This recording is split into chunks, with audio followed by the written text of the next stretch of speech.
Ustadz Maman, Ustadz Agim sudah datang. Mungkin bisa. Ya, baik. Alhamdulillah. Alhamdulillah. Sekarang kita sudah terhubung dengan guru kita, Hagim. Assalamualaikum warahmatullahi wabarakatuh. Oke, waalaikumsalam warahmatullahi wabarakatuh. Alhamdulillah, apa kabar? Ya, sehat ya? Ya. Sehat, kita pasang ini supaya lebih kencang suaranya ya. Oh ya, siap. Gimana sekarang lebih bagus nggak pakai ini nih? Coba. Ya, kan? Lebih jelas kah? Jelas. Jelas wajah Ustadz. Udah makin keren, Ustadz. Lagi nyari sorban nih, belum ketemu. Oh ya, mau dicari dulu atau gimana? Ya udahlah, nanggung lah. Itu udah. Ya baik. Maaf ya. Terima kasih bisa hadir untuk bisa memberikan tausiah pada kesempatan hari ini. Ya, dalam rangka ini temanya adalah manajemen kolbu untuk hafiz Al-Quran. Ya, ini bekerjasama dari lembaga-lembaga tahfiz Quran di Bekasi dan sekitarnya. Ya. Di mana aja di Bekasi dan sekitarnya ini? Bekasi dan sekitarnya ya, ada kebanyakan dari Bekasi. Baik, tentunya karena waktu sudah pukul 13. Ya. Pas waktunya ya? Pas waktunya karena kita memang butuh yang pas-pas. Ya, saya mohon maaf ini ya, kopiahnya belum ketemu, nggak apa-apa lah ya. Karena ini pinjam, sedang dalam perjalanan jadi pinjam masjid orang. Ya, Masya Allah ya. Baik, Bapak Ibu semuanya, untuk itu mari kita sama-sama dengarkan yang kita rindukan nasihatnya dan tausiahnya dari beliau. Untuk itu, ya baik. Maaf ya, sebentar. Oke ya, assalamualaikum warahmatullahi wabarakatuh. Waalaikumsalam warahmatullahi wabarakatuh. Alhamdulillahirabbil alamin alladzi khalaqal mauta wal hayata liyabluwakum ayyukum ahsanu amala wa huwal azizul ghafur. Jadi nanti di akhirat nanti ada orang yang belajar agama dan dakwah, belajar Quran dan membacanya, ilmu agamanya banyak, dakwahnya juga hebat, Qurannya benar, tahsinnya merdu, suaranya banyak, hafalannya, tapi di akhirat masuk neraka. Tidak kurang ilmunya, tidak kurang dalilnya, tidak kurang fasihnya, tidak kurang hafalannya. Yang kurang apa? Yang kurang satu saja. Hatinya. Dia lebih menyukai, dipuji oleh manusia, diakui oleh manusia, dikagumi oleh manusia, sehingga menjadi tujuan dari belajar agama dan mengajarkannya, tujuan dari belajar Quran dan membacanya. Jadi ini dalilnya sahih nih hadirin. Jadi jangan heran, na'udzubillah, tidak semua orang yang dianggap alim ulama di dunia ke akhirat masuk surga, walaupun ilmu agamanya banyak, walaupun dakwahnya hebat. Tidak semua orang yang berkecimpung Quran, menghafal Quran, yang suaranya merdu, hafalannya banyak dan bisa masuk surga. Tidak semua. Ini dalilnya. Bukan kurang bacaannya, tapi kurang satu saja, yaitu hatinya. Dan yang ketiga adalah yang diadili berikutnya, orang yang diberi kelapangan rizki dan berbagai macam harta benda, lalu ia didatangkan dan diperlihatkan kepadanya nikmat itu, maka ia pun mengenal dan mengakuinya.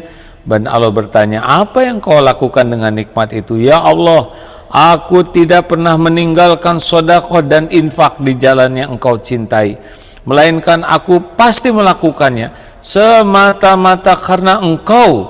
Allah berfirman, kadzabta, dusta kamu. Engkau berbuat supaya engkau dikatakan sebagai seorang dermawan yang murah hati, dan begitulah orang-orang mengatakan tentang dirimu. Kemudian diperintahkan malaikat menyeret di atas mukanya dan melemparkannya ke dalam neraka. Hadis riwayat Muslim dalam Kitabul Imarah bab man qala lirriya wassum'ah. Jadi hadirin, ya nanti juga ada yang ahli sedekah. Wah, banyak sedekah, dan orang-orang mengaguminya sebagai dermawan. Tidak kurang sedekahnya, tidak kurang perjuangannya di dalam agama. Yang kurang satu saja, hatinya. Niat itu merupakan alamat. Seperti kita kirim surat, salah alamat, tidak akan sampai. Jadi orang yang salah niat dari awal tidak sampai kepada Allah. Dan satu-satunya alamat yang benar, inna sholati wa nusuki wa mahyaya wa mamati lillahi rabbil alamin la syarikalah. Jadi ibu bapak yang baik, para penghafal Quran yang semoga diberikan keikhlasan dan keistiqomahan oleh Allah, kita memperbaiki tahsin. Tidak cukup kita menghafal siang dan malam, tidak cukup kita bisa serius mengamalkan. Yang awalnya adalah hati. Ada seorang ayah kepada anaknya, nak, yang penghafal Quran anaknya, nak, bapak tidak akan bertanya berapa juz yang sudah engkau hafalkan. Tidak. Bapak juga tidak akan menuntut engkau hafal Quran. Tidak. Bapak juga tidak akan memaksa, ya, harus seperti yang lain. Tidak. Yang Bapak inginkan cuma satu saja, yaitu setiap bacaan Quran bisa membersihkan hati serta jadi amal. Dah itu aja. Gak apa-apa, dan tidak akan dibandingkan. Tidak usah ceritakan sudah berapa banyak hafalanmu. Kenapa Bapak tidak mau nanya? Takut engkau ujub, nak.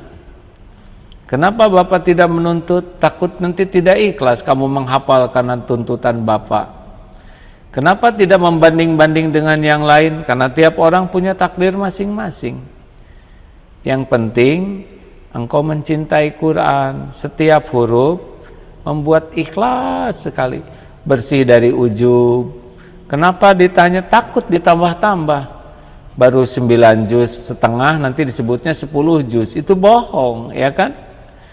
Lalu kamu hafal 10 juz, 15 juz, padahal sudah banyak yang lupa. Tapi ujiannya 9 juz, 15 juz, nanti disebutnya Dewi sudah hafal 15 juz. Padahal banyak yang lupa, tapi engkau mengakuinya 15 juz, jadi bohong. Dan ketika di wisuda, ini sudah hafal 30 juz, padahal baru hafal ketika setoran. Belum tentu mungkin, tetapi engkau mengakui dirimu sudah hafiz, engkau bangga disebut orang sudah hafal Quran, engkau ingin orang lain tahu, engkau ingin diperlakukan sebagai hafiz, padahal engkau tahu dirimu tahu bahwa belum hafal. Ya, waktu setoran hafal, tapi selebihnya susah untuk 30 juz kecuali mungkin. Apalagi engkau cuma 2 tahun, lalu dipuji orang, lalu bangga. Terus kenapa Quran yang harusnya membersihkan hati malah jadi ujub, jadi takabur, jadi ria, jadi menuntut orang lain mengetahui, menuntut orang lain mengagumi, ingin diperlakukan spesial, kemudian menganggap remeh kepada yang belum hafal, dengki kepada yang lebih hafalnya lebih banyak. Terus di mana ini teh Qurannya? Ingat loh nak, Allah itu melihat hati dan amalmu, bukan melihat casingnya. Harusnya bukti dari hadis sahih tadi membuat kita lebih semangat untuk belajar Quran dengan niat yang ikhlas. Tampakan dari luar. Begini saya bantu jawab ya. Kalau wanita ingin kelihatan cantik ya fitrahnya. Kalau lelaki ingin kelihatan cantik bermasalah ya. Tergantung niatnya untuk siapa. Ibu pasti ingin kelihatan cantik untuk siapa, Bu? Bu? Untuk suami, Ustaz. Untuk suami siapa? Untuk suami siapa? Suami saya dong, Ustaz. Benar. Kenapa di rumah nggak pernah dandan, kalau keluar dandan? Ayo. Mau ke undangan, mati-matian, segala dipakai. Di depan suami orang itu. Ketika pulang dari undangan, di depan suami sendiri dibongkar itu dandanannya. Lipstik di hidung, ya nggak, bulu mata palsu. Jadi bulu hidung palsu. Aduh, ayo.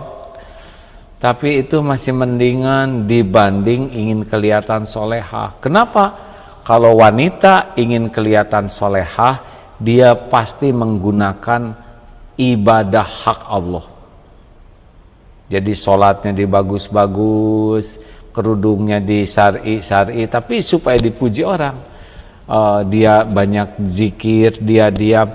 Tapi semuanya itu supaya dinilai solehah. Pasti pakai aksesoris, dia saum, dia tahajud. Nanti tahajud dia broadcast, bangun, bangun, saudaraku bangun, ya. Padahal dia terus aja buka WA. Dia sendiri nggak tahajud, dia kecuali dikit. Tapi dia ingin diketahui ahli tahajud. Senin Kemis ingin diketahui oleh teman-teman ahli saum. Baca Quran ingin diketahui hafalannya sudah berapa. Jadi dia lebih sibuk saja dengan penilaian makhluk dengan menggunakan ibadah hak Allah. Itulah sebabnya yang 3 tadi tidak berhasil ke sorga. Karena mereka menggunakan ibadah hak Allah untuk cari pujian makhluk. Halo? Apa yang kepikir nih kok jadi pada diam semua ini kan? Ya, Dianyu. Udah cukup atau gimana? Masih lanjut, Ustaz. Lanjut, Ustaz. Lanjut, ah. Lanjut AA. Sorban ketemu nih. Aduh, ngejar jam 1 ya, pontang-panting gimana nih? Lanjut aja ya. Ini aja ketahuan modalnya. Lebih ganteng itu. Malu lah. Nah, sekarang mah lanjut. Bagaimana sekarang ikhlas? Ikhlas itu apa? Ikhlas itu putus harapan dari siapapun kecuali berharap hanya dari Allah. Dalilnya inna sholati wa nusuki wa mahyaya wa mamati lillahi rabbil alamin. Sesungguhnya salatku, ibadahku, hidupku dan matiku semata-mata karena Allah Rabb semesta alam. Jadi orang-orang yang ikhlas itu tidak ada yang dituju dari semua perbuatannya kecuali satu saja. Semoga Allah, Tuhan saya, Tuhan kita yang maha melihat, yang maha mendengar, yang maha menyaksikan, menerima amalan saya ini. Yang penting saya kerja, saya jujur. Gimana kamu udah jujur tapi kamu nggak dihargai kejujurannya? Ya nggak ada apa-apa. Memang saya jujur bukan buat dihargai. Seorang istri misal kayak suami itikaf, istri curiga, mau kemana Pak? Itikaf. Gak percaya? Ya nggak apa-apa, saya izin itikaf Bu. Pulang itikaf dimarah. Dari mana Papa semalam? Itikaf Bu. Bohong, nggak percaya. Jumatan aja langka, ngadak-ngadak itikaf. Ya saya udah tua Bu, saya udah sadar terlalu banyak kelalaian. Benar saya itikaf. Gak percaya? Ya nggak apa-apa. Ibu mau percaya atau enggak itu mah urusan ibu dengan Allah. Tapi yang penting saya mengatakan yang sebenarnya. Saya semalam itikaf di Masjid Al-Hidayah. Ibu mau percaya alhamdulillah, nggak percaya alhamdulillah. Karena saya ngomong begini bukan supaya ibu percaya ke saya. Saya ngomong apa adanya karena ini yang diperintahkan Allah. Enak ya. Wah nggak percaya tetap itu meniru omongan si Agim. Saya juga udah dengar ceramahnya. Ya monggo aja nggak apa-apa. Besoknya tuh si ibu pas belanja sayur kata tetangga, istri tetangga tuh, Mbah makasih ya suaminya ngajak suami saya itikaf. Jadi baik sekarang suami saya berubah, makasih. Oh, kalau Allah waktunya ngejawab, nanti Allah gerakan orang. Tahu anak tahu. Nah sekarang pertanyaan, berapa banyak amal yang ditutup-tutupi seperti nutupin aib?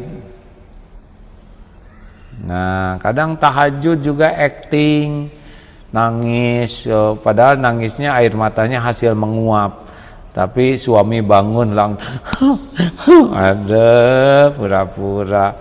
Kadang dilemes-lemes lagi hari Senin. Kenapa ibu lemes? Hari apa ini? Aduh, ingin diketahui saum ya. Kadang-kadang lagi tahajud juga posting ke teman-teman. Baru juga seberapa juz langsung diposting. Alhamdulillah ya Allah, pertolonganmu. Saya baru seminggu ternyata udah 10 juz saya. Aduh, iya deh. Mau ngapain diumumkan? Ayo periksa. 2, latihannya supaya ikhlas. Tanya, ada orang, tidak ada orang, beda atau enggak? Kalau ada orang kita jadi bagus ya amalannya, tidak ada orang kita tidak bagus. Ciri-ciri tuh karena orang. Kalau orang ikhlas, ada orang, enggak ada orang sama aja. Kan ada Allah, betul? Orang lihat, orang enggak lihat sama. Tapi orang kurang ikhlas kalau dilihat orang jadi bagus. Kalau nggak ada orang nggak bagus, ciri itu.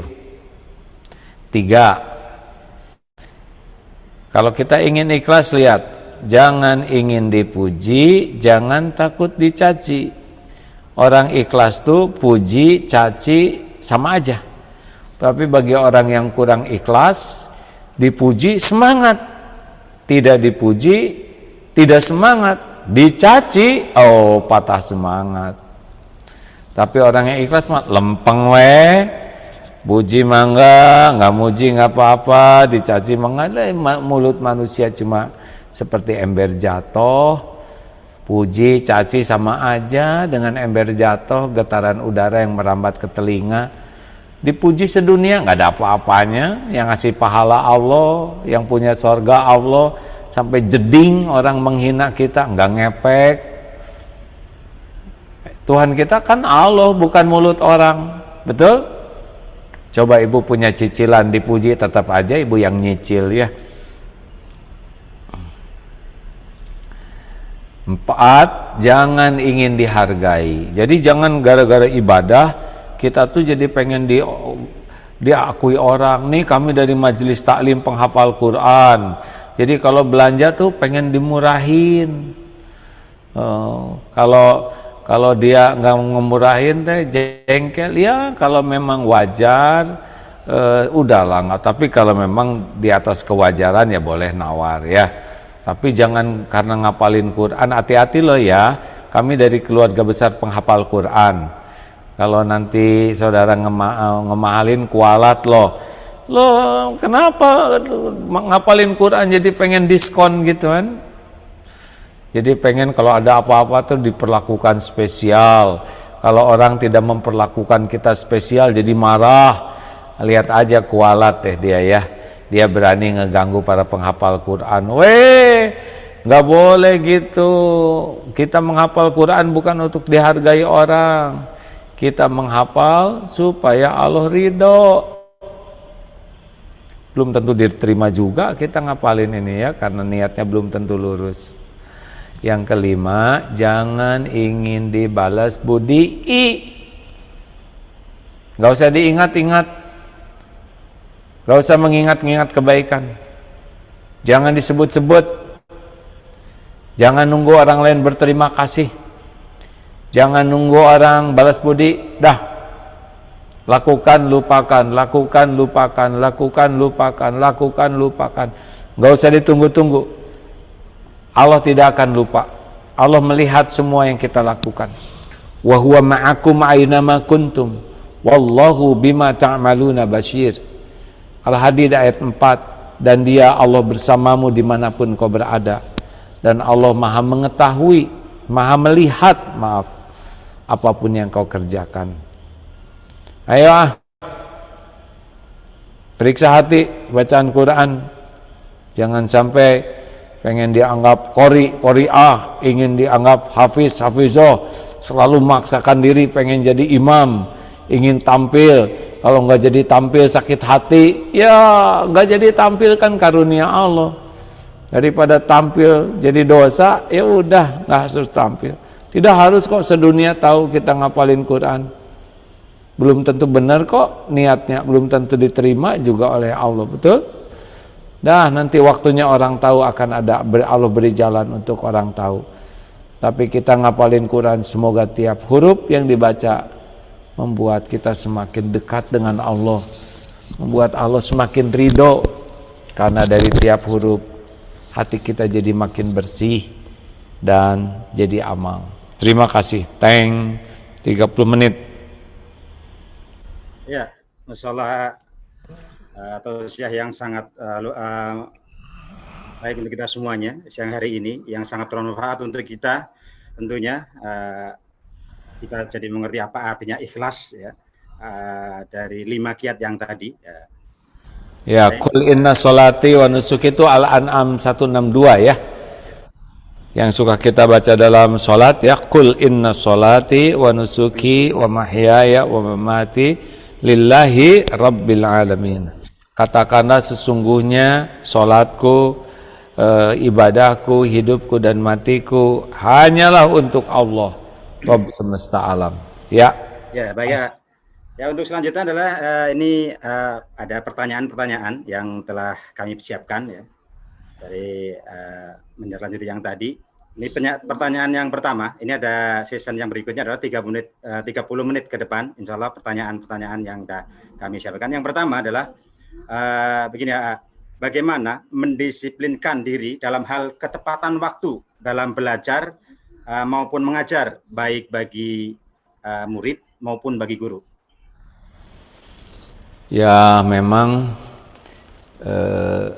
kita harus tahu bahwa setiap detik itu harus kita pertanggungjawabkan di hadapan Allah ya. Jadi maaf ya, seperti saya takut tadi pontang-panting itu karena sedang ada kegiatan keluarga yang harus dipenuhi dan siap berangkat perjalanan ke Bandung ini. Tapi karena memang sudah komitmen bahwa saya tidak mau sedetik pun, karena telat sejam, telat 10 menit, telat semenit, telat sedetik sama, yaitu telat. Dan setiap telat itu bermasalah. Telat makan sakit mah, telat tidur jerawat ya, telat sekolah ditutup, telat ngantor potong gaji, telat bayar utang didenda. Dan amalan yang paling Allah sukai as-sholatu ala waktiha, sholat tepat waktunya ya. Jadi orang yang suka telat-telat sesuatu yang wajib dan dia mampu, nah ini adalah masalah. Jadi gini ibu bapak, kita ingin doa kita diijabah tapi serba telat ya. Tapi giliran keinginan ingin tepat dari Allah, nggak adil dong ya. Ayo, jangan suka menunda, karena tiap waktu sudah ada beban lainnya. Kalau kita menunda satu kegiatan, diundurkan, pasti ada hak dari waktu itu yang akan teraniaya oleh penundaan kita. Kan tiap waktu itu sudah ada posnya ya. Kalau kita tunda, dia akan menghimpit sesuatu yang sudah hak di waktu tersebut. Bagaimana menjaga keikhlasan hati ini, Ustaz? Pertanyaannya, dalam menuntut ilmu di tengah kondisi pandemi seperti sekarang ini. Ya, sekarang apa sih yang kita perlukan dalam hidup ini? Yang kita perlukan kan cuma satu dalam hidup ini. Allah, Tuhan kita, pencipta, pemilik, penguasa, penentu segala-galanya, ridho kepada kita. Ya cuman itu yang paling penting dalam hidup ini, ya kan? Kita ini ciptaan Allah, kita ini milik Allah, kita ini diurus oleh Allah, kita tinggal di bumi milik Allah, kita ini selama ini dicukupi oleh Allah, aib kita ditutupin oleh Allah. Allah yang punya segala-galanya, Allah yang menentukan segala-galanya, Allah yang bisa ngasih pahala, hanya Allah yang menentukan kita bisa ke surga. Yang lain selain Allah ya cuman seperti kita, makhluk biasa, la haula wala quwata illa billah. Sama-sama makhluk yang tidak ada daya, tidak ada kekuatan kecuali dari Allah. Terus kenapa kita lebih sibuk mengabdi ke makhluk? Kita memang bergaul dengan makhluk, dekat, tapi ya nggak usah berharap apa-apa. Karena berharap juga nggak akan kejadian kalau Allah tidak menakdirkan. Berharap dicintai suami, suami nggak dibalikan hatinya cinta ke kita, tetap ya enak lihat kita, ya kan? Tapi kalau kita berharap dicintai Allah, Allah kuasa membuat suami menjadi cinta. Tapi kalau ingin dicintai suami, belum tentu dicintai suami dan juga tidak akan dicintai Allah. Bukan tidak boleh ingin dicintai suami, tapi harus minta ke pemilik cinta.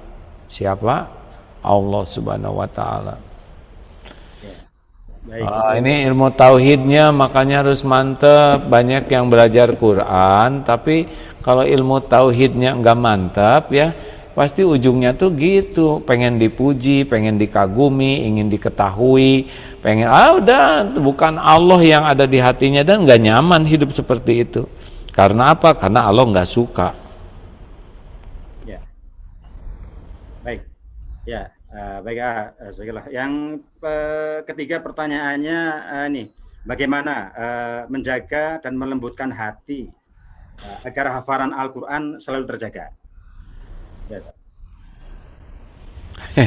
Saya malu lah ngejawab ini karena saya bukan penghafal seperti bapak-bapak dan ibu-ibu. Saya berusaha ngapalin, tapi belum seintensif bapak ibu sekalian. Mungkin dari sisi melembutkan hatinya, ya, kan melembutkan hati gitu, menjaga, untuk menjaga. Nah, jadi satu ya yang membuat hati kita jadi lembut itu adalah kita harus, kalau dalam surat At-Taubah berapa tuh, laqad ja'akum rasulun min anfusikum azizun alaihi, gimana tuh surat At-Taubah ayat berapa tuh, laqad ja'akum, malah jadi lupa lagi gugup nih ngadepin para penghafal Quran. Laqad ja'akum rasulun min anfusikum azizun alaihi ma antum harisun alaikum bil mu'minina raufur rahim. Ya.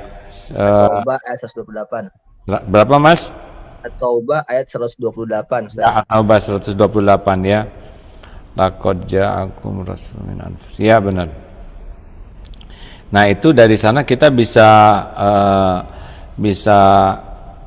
melihat bagaimana salah satu melembutkan hati ya. Jadi yang pertama itu adalah dengan empati, peduli kepada keadaan orang lain. Jadi kalau lihat seseorang itu, lihat jangan dari kacamata kita, tapi dari sisinya. Tadi saya lihat di sebuah YouTube ya, ada seorang merawat 156 kucing yang cacat. Ada yang kucing yang sengaja dipatahin orang kakinya, dia rawat. Ada yang kelindes punggungnya, dia rawat.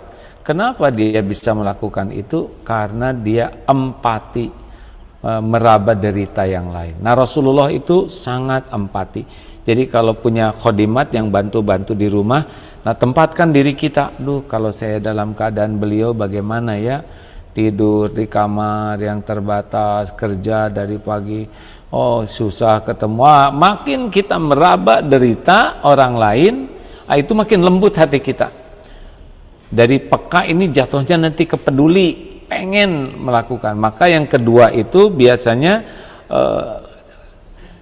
Rasulullah itu sangat menginginkan keselamatan bagi yang lain. Jadi sesudah kita meraba derita, apa nih yang bisa dilakukan ya? Ingin orang yang belum Islam jadi Islam, ingin lihat orang yang bergelimang dosa bisa tobat, ingin lihat orang yang durhaka ke orang tua semoga bisa berubah jadi berbakti, ingin lihat orang yang nggak tahu tentang apa-apa tentang Islam ingin jadi tahu. Jadi posisi kita tuh bukan yang menghakimi orang, tetapi berkhidmat ke orang. Nah itu posisinya jadi bagus. Misal ini udah hafal Quran nih, udah banyak hafalannya. lihat yang belum apal tuh, posisi kita tuh apa yang bisa dilakukan supaya membantu. Oh, bacaannya belum bagus, saya bantu dia lebih mudah lupa, apa yang saya bantu. Nah, posisi merunduk begini menginginkan kebaikan bagi orang itu melembutkan. Nah, dan kepada orang yang beriman, Raufur Rahim. Rasulullah itu adalah orang yang sangat penyayang, action, mau aja melakukan sesuatu. Kalau tadi spiritnya ya ingin membuat orang lain semangat, selamat, bahagia, Islam, soleh, terus action, apa nih yang bisa saya lakukan. Jadi tidak hanya ingin. Dari peka timbul ada tekad untuk berbuat. Nah, dari tekad itu kita berbuat. Gaul dengan orang miskin itu melembutkan hati. Kalau gaul terus dengan orang-orang kaya, repot. Tetapi kalau lihat akhirat, gaul dengan orang yang soleh, dengan yang ahli amal soleh, orang yang ibadahnya bagus, yang akhlaknya mulia, itu melembutkan hati. Di samping tentu saja kunci kelembutan hati adalah zikrullah ta'ala. Baik, selanjutnya nih pertanyaan keempat nih, Pak. Masih ada. Jadi, bagaimana agar istiqomah dalam menjaga hafalan di antara sekian banyak kewajiban yang harus kita lakukan setiap harinya? Aduh, saya ini masalahnya juga itu, Mas. Malu. Ya itu dari sisi istiqomahnya AA loh yang udah di ini loh. Ini pertanyaannya kan dari sisi AA, dari istiqomahnya seperti apa gitu. Ya saya malu lah. Gini. Ya. Amal yang dicintai Allah adwamuha wa inqal. Ya. Yang dawam, konsisten. Nah, disiplin itu apa? Oh, mau ada ini ada MQ Digital nggak dari kawan-kawan MQ Digital, ada nggak nih? Siapa ada? Boleh ditayangkan yang memanah enggak? Ya, siap. Terima kasih kawan-kawan. Ya, hiburan dulu dikit ya. Atraksi. Di sini ada hikmahnya di sini.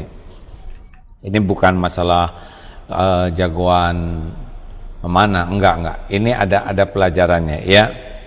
Dan AA sangat serius untuk menyampaikan hal ini ke santri, bahwa jangan kagum kepada hasil.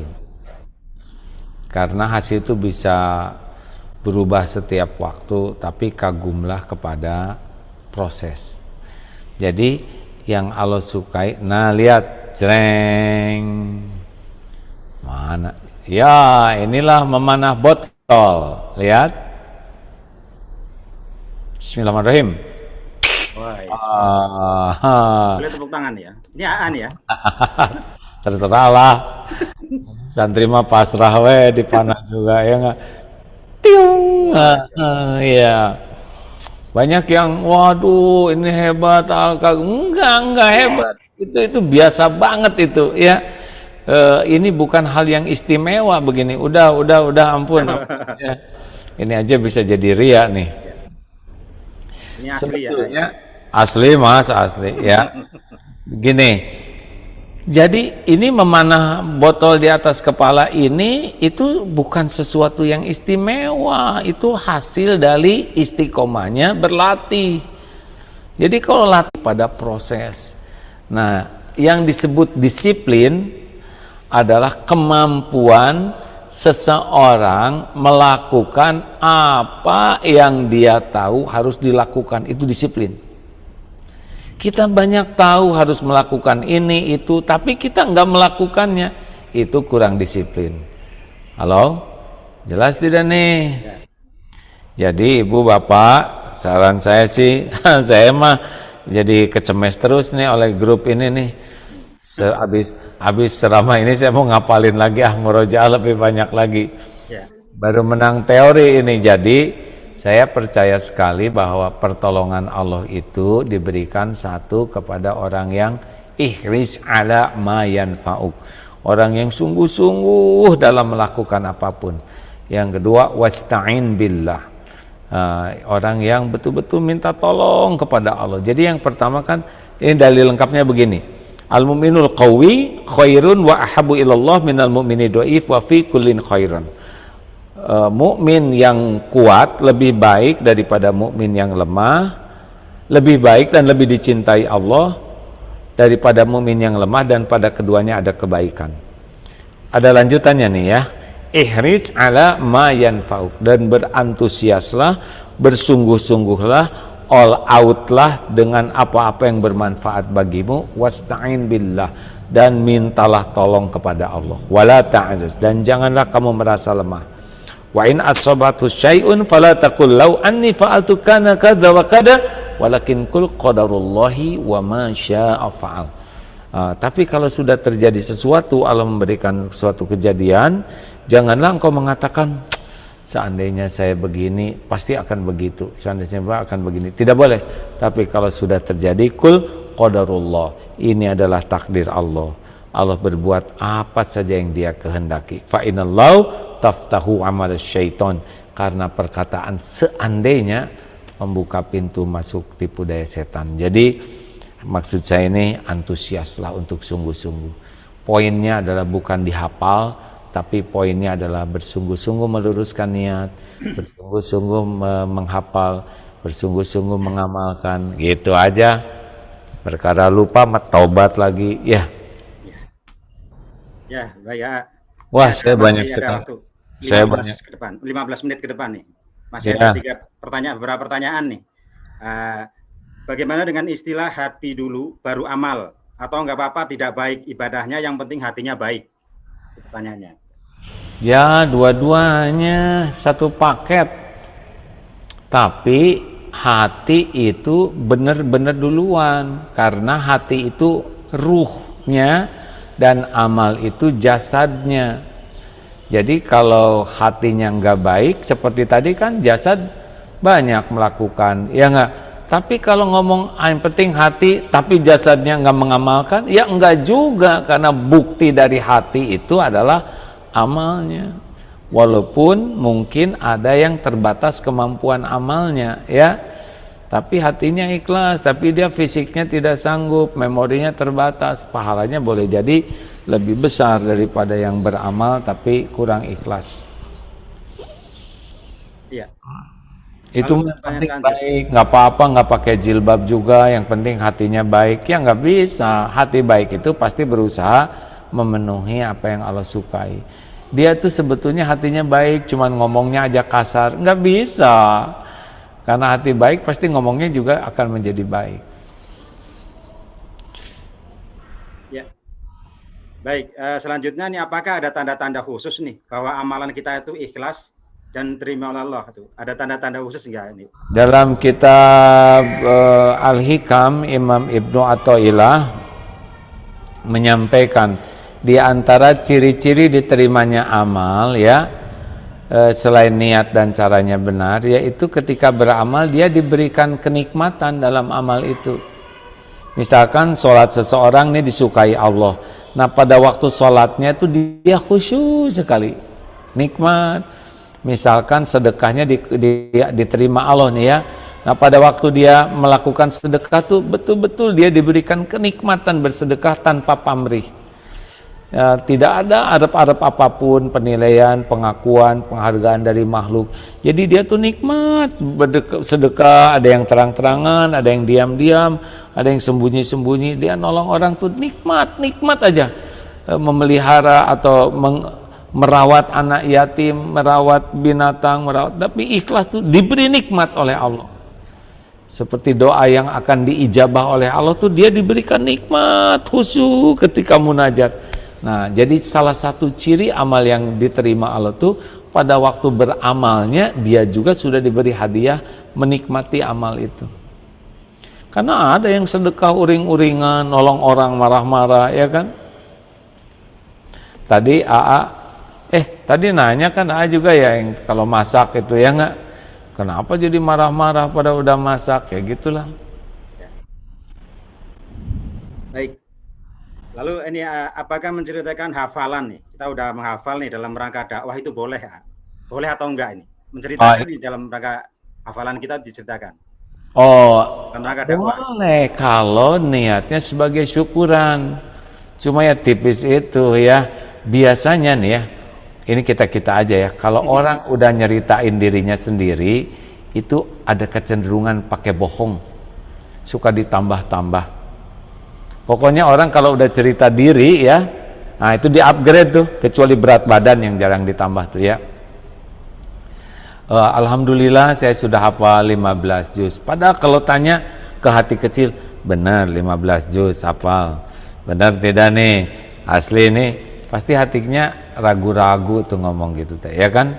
Tapi kalau niat dakwah ya alhamdulillah saya baru belajar menghafal, dan kalau setoran sih sudah 15 juz, tapi ya itu dia belum tentu hafal seperti yang sudah mungkin. Nah gitu, jadi jangan di upgrade ya seakan-akan udah mungkin, udah apa, udah semua, dan kita tuh bangga dengan pengakuan ini dia yang hafal 15 juz, padahal kita tahu baru 14 setengah juz tuh kita apa ngambil yang bohongnya, ya kan?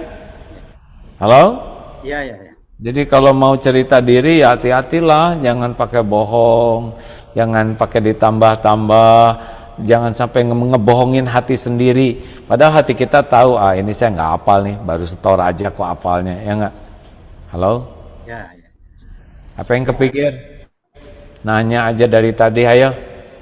Ya. Bang Maman? Ya terakhir nih. Enggak, saya mau nanya. Nanya gimana, Cak? Apa yang kepikir dengan apa yang disampaikan ini? Kalau saya pribadi Ya memang Masya Allah, luar biasa. kalau ikhlas itu nggak ada ujungnya ya. Jadi kalau orang merasa sudah ikhlas pasti belum ikhlas. Karena orang yang makin ikhlas itu Allah kan maha tahu isi hati orang. Jadi makin seseorang itu hatinya ikhlas, nanti Allah akan terus berikan bimbingan untuk tidak menjadi riya. Jadi dia, saya tuh udah ikhlas nolong dia, tapi dia kok kayak gitu, pasti nggak ikhlas. Karena orang ikhlas tuh malu sekali untuk mengakui dirinya ikhlas. Karena Allah perlihatkan kepada dirinya tuh sesuatu yang membahayakan. Ikhlas itu ada 3 tempatnya, di awal, di tengah, dan di akhir. Di awal kita bisa lurus, ya Allah saya berniat menghafal Quran karena Engkau, lillahi ta'ala, semata-mata karena Engkau. Jadikan setiap huruf yang saya baca benar-benar membuat Engkau ridho, wahai yang maha mendengar. Mulailah belajar. Nah selama belajar itu beda lagi ya, ternyata kita udah 2 juz, sedang teman baru 1 juz, udah ada lagi bengkok itu ya, makanya harus waspada. Sesudah itu, sesudah selesai nanti ada lagi sesudahnya, yaitu pengen pamer. Nah setiap waktu harus dievaluasi niat ini, setiap waktu harus diperbaharui. Ya terakhir nih, ya ini terkait dengan keikhlasan tadi. Bagaimana menjaga keikhlasan harus membayar sekolah di tengah kebutuhan mencari ilmu dalam masa pandemi ini. Membayar sekolah gimana, Mas? Ya ini sekolah pertanyaannya. Ya bayar sekolah kan kewajiban, enak aja kita dapat ilmu, mau nebeng gratisan melulu. Jangan. Kalau kita sanggup bayar, uangnya juga milik Allah. Masa kita dapat ilmu, anak dapat ilmu ingin cuma-cuma ya, sedangkan gurunya harus membanting tulang mencari nafkah, dan untuk mendapat ilmu pun guru kan harus, ya tapi kan gurunya harus ikhlas. Ikhlas itu urusan beliau, bayar itu kewajiban kita.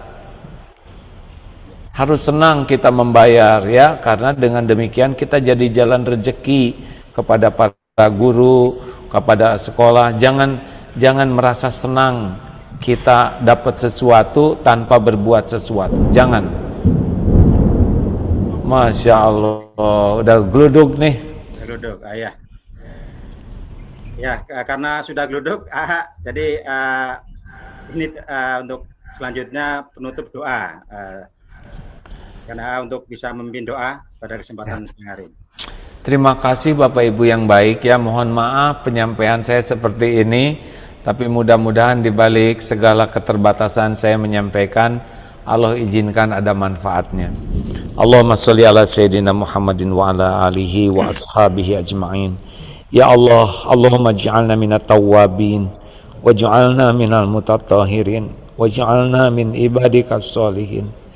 Ya Allah, ampuni semua dosa kami, hapuskan seluruh aib kami, sekelam apapun sebusuk apapun kehidupan yang pernah kami jalani. Ya Allah, ampuni, kami jarang sekali mencari ridho-Mu, lebih sibuk mencari ridho makhluk-Mu. Ampuni niat kami jarang ikhlas ya Allah. Ampuni ibadah kami pun jarang khusyuk. Ampuni hati kami lebih banyak berharap dari hamba-Mu, bukan berharap dari-Mu. Ampuni kami sering berburuk sangka kepadamu ya Allah, sering tidak ridho dengan takdir-Mu. Ampuni kami jarang bersyukur ya Rabb, bahkan banyak nikmat dari-Mu yang kami gunakan untuk berbuat maksiat. Ampuni ya Allah, kami jarang sabar ketika ujian kami jalani. Ampuni kami jarang sungguh-sungguh menyempurnakan ikhtiar di jalan yang Engkau ridhoi. Allahumma rahamna bil Quran, ya Allah, limpahkanlah kasih sayang-Mu dengan syariat Quran. Limpahkan taufik hidayah-Mu ya Allah dengan Al-Quran. Limpahkan kecintaan kami padamu dengan bimbingan Quran. Jadikan umur yang tersisa ini ya Allah senantiasa bersama Al-Quran-Mu. Karuniakan hati yang lurus. Allahumma inna na'udzubika min an nusyrika bika syai'an na'lamu wa nastaghfiruka lima la na'lamu. Ampuni Allah, kami berlindung kepadamu dari musyrik, dari menyekutukan Engkau dengan apa-apa yang kami tahu, dan kami mohon ampunan-Mu dari apapun yang tiada kami tahu. Allahumma inna nas'aluka ridhaka wal jannah wa na'udzubika min sakhatika wan nar. Allahumma hawwin alaina fi sakaratil maut. Allahumma inna nas'aluka husnal khatimah wa na'udzubika min su'il khatimah. Berkahi majlis ini ya Allah. Rabbana atina fid dunya hasanah wa fil akhirati hasanah wa qina adzabannar. Subhana rabbika rabbil izzati amma yasifun wassalamun alal mursalin walhamdulillahi. Alhamdulillah. Jazakallah khair Ustaz. Terima kasih ahli juga di sini ada pimpinan-pimpinannya ya. Terima kasih nih Pak Ketua Yayasan Pak Bintang Cahyono mana? Adakah? Juga pembina Ustadz Saiful Anwar Al-Hafiz, Masya Allah, jazakallah khair. Maaf ya, saya kayak gini, malu sebetulnya, sejujurnya sih minder nih. Tapi dah gimana, dah takdirnya begini ya. Justru malah indah melihatnya saat. Saya aslinya abis ini mau ngapalin lagi, lebih semangat lagi nih. Semangat sama menantunya. Oh iya, oh kenal tuh menantu Ustadz itu Ustadz Maulana. Nah, suatu saat bareng acara HNI. Oh, Masya Allah. Ya saya malu tuh, tapi ya malu nggak menyelesaikan masalah. Saya mau belajar. Jazakallah. Semoga undangan ini hikmahnya membuat saya lebih semangat belajar menghafal Quran lagi nih. Emang lagi rada kendor ini. Allah takdirkan begini supaya malu. Jazakallah khair Ustaz ya. Ya Allah. Kiranya ini Ustaz. Ya. Masya Allah, doakan saya supaya bisa ikut menghafal juga ya. Masya Allah, insya Allah. Ini hati Ustaz. Ya. Saya pamitan ya. Assalamualaikum warahmatullahi wabarakatuh. Waalaikumsalam warahmatullahi wabarakatuh. Warahmatullahi wabarakatuh. Ya, saya kelas Ustaz AA yang telah memberikan tausiahnya, dan mudah-mudahan ini akan menjadi motivasi untuk kita semuanya yang hadir dan mengikuti acara pada siang hari ini. Baik, untuk selanjutnya tentunya kami dari atas nama panitia mengucapkan terima kasih yang sebesar-besarnya dari Yayasan Muhammad Khairun Nas, dan ada 5 lembaga yang tergabung pada acara pada kesempatan siang hari ini. Tapi sebelumnya 6 lembaga ya. Tapi sebelumnya ini ada informasi yang perlu saya sampaikan. Ini baru ya. Ini ada door prize ya. Door prize mungkin saya sebutkan. Ya betul ya. Ustazah yang mungkin saya ini ada diskon 20% dari kacamata Kak Yon untuk peserta atau ini yang kehadiran sampai dengan tepat waktu ya, on time 12.45 gitu ya. Kira-kira begitu ya. Nah, mungkin teknisnya seperti apa nanti dari panitia mungkin yang ini. Ya, betul ya. Di panitia. Ya, baik, untuk itu sekali lagi kami atas nama panitia dari Yayasan Muhammad Khairun Nas Jatisari Bekasi, ya mau saya sebutkan selanjutnya lagi dari LTQ Fikratus Salam Pekayon Bekasi Selatan, LTQ Sohibul Quran Kota Bekasi, Perumahan Taman Narogong Indah Rawalumbu, LTQ Khairu Ummah Setu Kabupaten Bekasi, LTQ Darul Hijrah Jatisari, PTTQ Al-Ikhlas Wika Jatirangun Bekasi. Tentunya kami atas nama panitia juga mengucapkan terima kasih dan mohon maaf apabila dalam pelaksanaan acara ini ada kekeliruan kekhilafan. Mohon dibawaan pintu maaf yang sebesar-besarnya, dan saya atas nama pribadi Maman Serayu juga mengucapkan terima kasih. Mohon maaf atas segala kekhilafan dan kekeliruan dosa dalam bertutur kata, karena awalnya dari sebuah bunyi terus menjadi nada. Kalau ada kesalahan yang tersembunyi mohon dimaafkan dengan lapang dada. Sekian. Assalamualaikum warahmatullahi wabarakatuh. Waalaikumsalam warahmatullahi wabarakatuh. Jazakumullah, Pak Maman, Masya Allah. Jazakallah. Silakan balik ke host. Ustaz Anwar. Ya. Izin untuk live.